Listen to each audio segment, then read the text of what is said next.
अरे पाकिस्तान के सीमा को उड़ाओ और पाकिस्तान भेज दो। मजाल है कि कोई पाकिस्तान की सीमा पे चढ़ के दिखाए, मजाल है।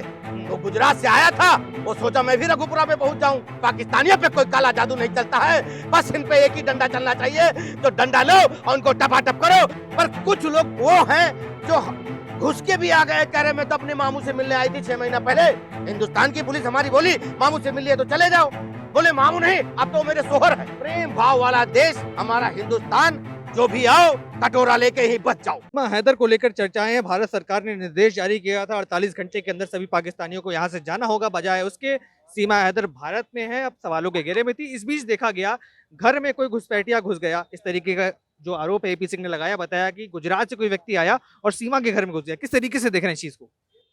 ऐसा है, मैंने कुछ दिन पहले शायद तुम्हें कहा था। क्या कहा था मालूम है? क्या कहा था? मजाल है कि कोई पाकिस्तान की सीमा पे चढ़ के दिखाए, मजाल है। तो गुजरात से आया था, वो सोचा मैं भी रघुपुरा में पहुंच जाऊं, इसीलिए वो रघुपुरा में जाने की कोशिश किया। अब वो सोचा मैं भी सीमा चेक करता हूं। अरे पाकिस्तान के सीमा को उड़ाओ और पाकिस्तान भेज दो। पर इतना आसान है क्या? लगता है वकील साहब भेज दो। पैरवी करने के लिए बैठे हैं वकील साहब। अरे वकील साहब तो कब, वकील का तो काम है, उनका तो काम है। अब वो गुजरात से कह रहे बंदा आया और उनके घर में घुस गया है। बड़ी बड़ी समस्या है, बताइए। ऐसे कोई फिर तारों के नीचे से पार करके आएगा, वो फिर उनके घर घुस जाएगा और उनको ठोक के चला गया, और फिर कह देंगे हिंदुस्तान की पुलिस जो है उसको बचा नहीं पाई।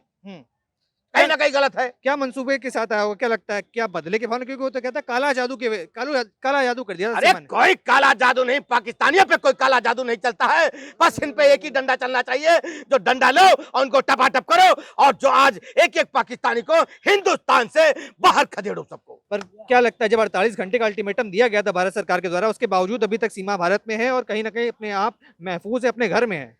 बहुत लोग पाकिस्तान से आए हुए हैं जो यहाँ पे हिंदुस्तान पे बिना वीजा के और बिना उसके रह रहे हैं। वो तो आई और सबके नजर में भी आया कि हाँ ये रह रही आई है, ठीक है ना। हमारे गवर्नमेंट के भी नजर में भी है, मोदी जी के भी नजर में है, योगी जी के भी नजर में है, वो सबके नजर में है।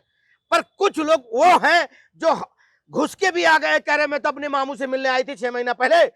मैं अपने मामू से मिलने आई थी 6 महीना पहले पाकिस्तान से, पर अब मुझे पाकिस्तान भेजा जा रहा है। फिर कहती मामू कौन तुम्हारा? तो मामू से मिल लिया तो चले जाओ। हिंदुस्तान की पुलिस हमारी बोली मामू से मिल लिया तो चले जाओ। बोले मामू नहीं, अब तो मेरे सोहर है। अब बताइए। पर सीमा तो कहती कि मैं तो सपने में भी नहीं सोच सकती कि मैं पाकिस्तान जाऊंगी, सपना भी नहीं आता पाकिस्तान का। मेरी बात सुनो, पाकिस्तान की जाएगी, वो उसका कहने का मतलब भी ठीक है, वो बचना चाहती है। अभी हिंदुस्तान भी हमारे समझ रहा है कि भाई ये उसको मार देंगे वहां पे, वहां पाकिस्तानी मार देंगे। अब कुछ यहाँ के लोग भी बौखलाए हुए हैं, पर उनकी बस नहीं चलती है। तो कहीं ना कहीं सीमा जो कहती है कि भारत में मैं सुरक्षित महसूस करती हूँ, आगे का जीवन यही यापन करना चाहती हूँ, तो वो तो सही कह रही है। देखो मेरे बात में क्या कह रहा हूँ, प्रेम भाव वाला देश हमारा हिंदुस्तान, जो भी आओ कटोरा लेके ही बच जाओ, भीख तो मिल भी करेगी है। वो अपनी जान के लिए अगर वो बच रही है, पर ये है आने वाले समय पे कोई ऐसा कांड ना हो जाए जो एक मिसाल बन के रह जाए। ये चीज कहीं ना कहीं आगे चिंतित वाली बात है, तो इसे थोड़ा सा ध्यान करना पड़ेगा। अंत में यही पूछना चाहूंगा, लोग कहते हैं सचिन को बस मोहरा बनाया गया, अगर कोई मंसूबा है पीछे तो कहीं ना कहीं सचिन उसके पीछे मोहरा बना हुआ है और आगे वाले समय में बड़े खामियाजा देखने को मिल सकता है। वो चूसा हुआ आम क्या मोहरा बनेगा यार, हद कर दी यार तुमने। वो तो 6 फुट की, वो 1.5 फुट का, वो 6 फुट की, वो 1.5 फुट का। पता नहीं कैसे क्या सम्मान हो गया, मुझे समझ नहीं आ रहा है? जब तक वो सुरक्षित है, जब तक कोई ऐसा कांड नहीं हो रहा है, तब तक वो ठीक है। और जहां ऐसा कांड हो गया तो कह देंगे हिंदुस्तान वाले हाँ ऐसा कांड हो गया, हमारे लोग ही बोलेंगे ऐसा। अगर वो सुरक्षित यहाँ सेफ है तो उसे सेफ रखो, अगर गलत है तो बाहर भगाओ।